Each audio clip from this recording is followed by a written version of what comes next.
Ang totoo, hindi ko pinangarap ko maging artista.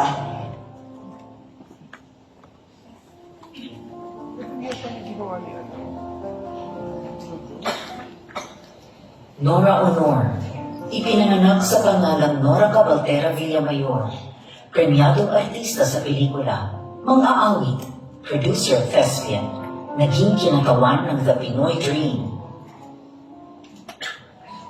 Ang kanyang pagsikat mula sa hirap habang nagtitinda ng mani at tubig sa estasyon ng bus sa probinsya at ang pag-akyat sa tugatog ng tagumpay na tinawag na superstardom patuloy kay Honor. Kakambal ng puspusang trabaho at angking talento ay ang bumihag sa imahinasyon ng henerasyon ng mga Filipino.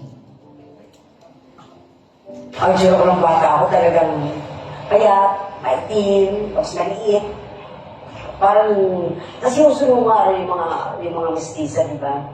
Ang talagang ginawa ko punan para makapagtrabaho ay ang aking pagkanta. But how are you to know? Tonight I'll cry. Tonight I'll miss you so. Pagka nakakarinig ako ng gusto kong kanta. Sa kapitbahay namin kasi sila lang sila ang may radyo. Iniinom ko yung kanilang radyo, tapos sa radyo ako nag-aaral ng kanta. Inabangan ko kung patututugin yung paborito kong kanta. Doon ko rin minimemorya yung lyrics ng kanta sa radyo. Kasi wala ako sa probinsya, sumasali ako sa mga amateur singing contest. Nananalo naman ako ng first prize. Tapos ang naalala ko nung una, naalala ko ng first prize ang pwede sa akin 20 pesos. Kinabukasan, pinapayad lang namin sa utang namin sa mga tindahan.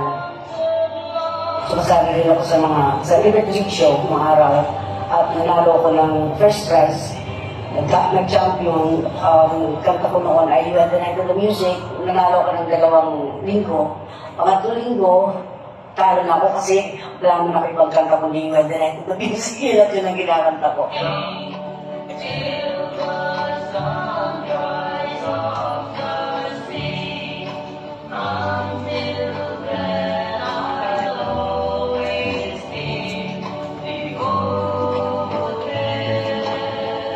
Nakita ng kabataang Pinoy ang kanilang sarili sa isang bidang tauhan na tunay na maliit at kayamanghing kaligaran na gumaganap sa mga mahuhusay na drama sa mga sinihan at nagduni sa pagkapanalo nito sa isang patimpatak na ubod ng tanyag sa buong bansa.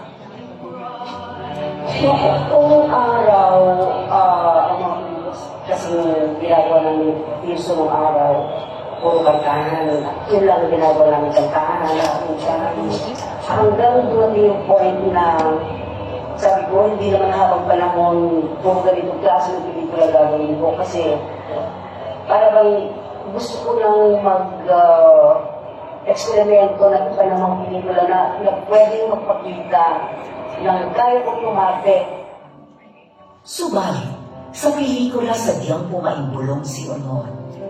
Isang artistang makinig sa pag-arte, nangungulo sa mga mata na patotohanan ng mga senyastes, na may maipagmamalaking kalipunan ng obrang binigyang kahulugan ng walang kupas na galing. At ngayon, nakaluklok na sa hanin ng mga di malilimutang pagganap.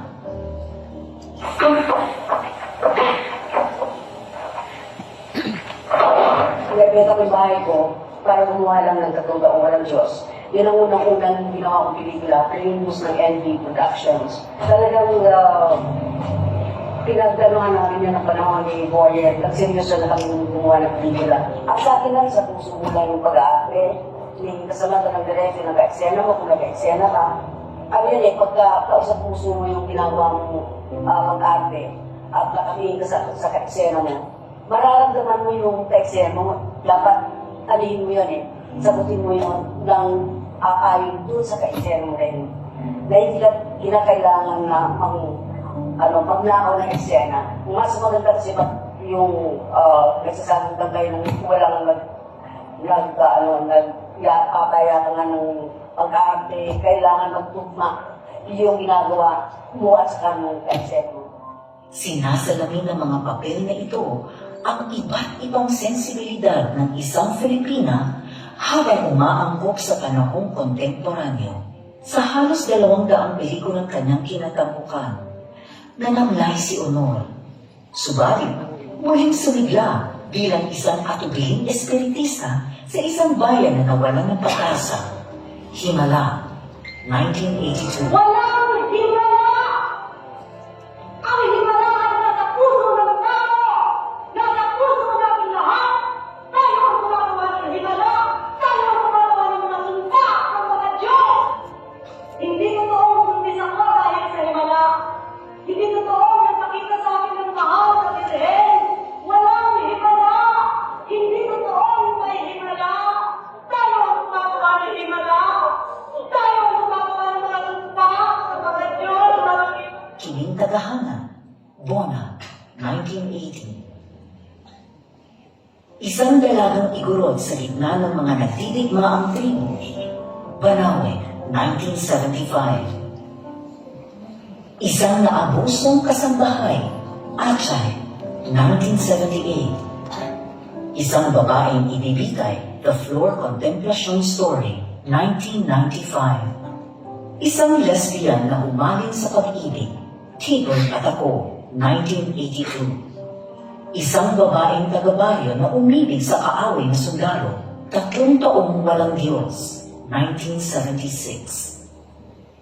Isang babaeng tumutuligsa sa paniniil ng Estados Unidos, minsay isang gamo-gamo, 1976.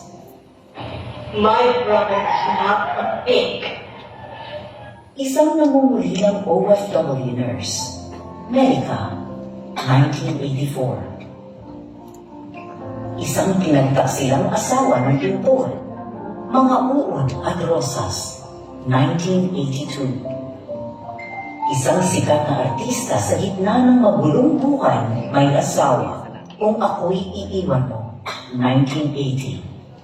Isang ina na kinailangang magpasyang mabuti dahil may kapalit, Ang Tunay na Buhay ni Pasita M, 1991.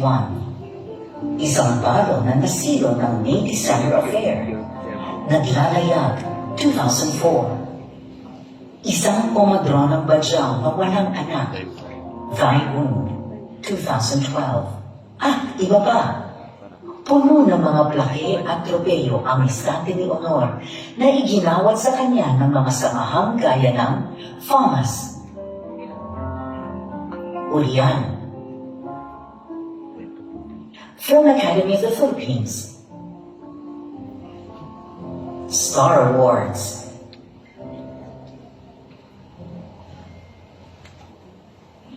Catholic Mass Media, Young Critics Circle, Metro Manila Film Fest, pati na ng mga pandaigdigang organisasyon mula sa Cannes, Berlin, Cairo, Malaysia, Belgium, Italy, Russia, at marami pang iba, alinsunod sa proklamasyon bilang 1390 na may petsang ika-10 ng Hunyo 2022 at bilang pagkakilala sa kanyang husay at natatanging kontribusyon sa sining Filipino. Iginawad kay Nora Honor ang Orden ng Pambansang Alagad ng Sining. Ano yung gusto mong maalala? Kami sa Nora, kung sino ako. Kung ano yung pagkakakilala nila sa akin, isang mga awit ng probinsya na ipagsapalaran para ikaw,